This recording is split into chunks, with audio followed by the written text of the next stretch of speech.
केंद्रीय लोकसेवा आयोगाच्या प्रतिभा सेतूच्या धर्तीवर महाराष्ट्र शासनानं एमपीएससीसाठी निपुण सेतू उपक्रम राबवण्याचा निर्णय घेतलाय। महाराष्ट्र लोकसेवा आयोगाच्या मुलाखतीत पात्र ठरलेल्या पण शासकीय नोकरीच्या अंतिम निवड यादीत समाविष्ट नसलेल्या उमेदवारांना सार्वजनिक उपक्रम किंवा उद्योग क्षेत्रामध्ये नोकरी मिळणार आहे।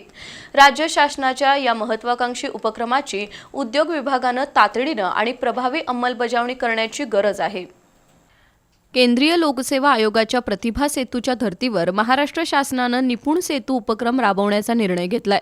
महाराष्ट्र लोकसेवा आयोगाच्या परीक्षेत पात्र ठरलेल्या पण जागेच्या कमतरतेमुळे अंतिम निवड यादीत समावेश होऊ न शकलेल्या उमेदवारांसाठी शासकीय महामंडळ आणि खासगी कंपन्यांमध्ये नोकरीची दारं उघडण्यासाठी निपुण सेतू पोर्टल महत्त्वपूर्ण ठरणार आहे।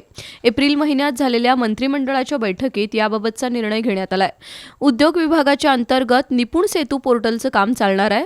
राज्यातील शासकीय अधिकारी आणि कर्मचाऱ्यांची रिक्त पदं भरण्यासाठी दरवर्षी महाराष्ट्र लोकसेवा आयोगामार्फत परीक्षा घेतल्या जातात।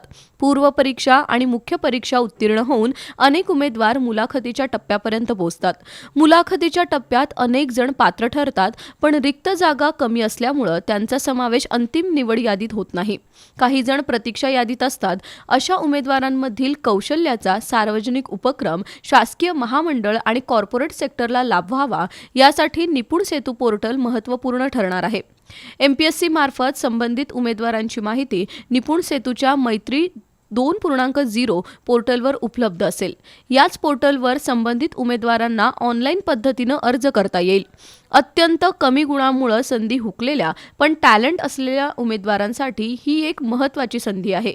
त्याशिवाय उद्योग आणि महामंडळांना कौशल्यपूर्ण मनुष्यबळ मिळणार आहे। पण त्यासाठी एमपीएससीच्या निपुण सेतू उपक्रमाची प्रभावी अंमलबजावणी होण्याची गरज आहे।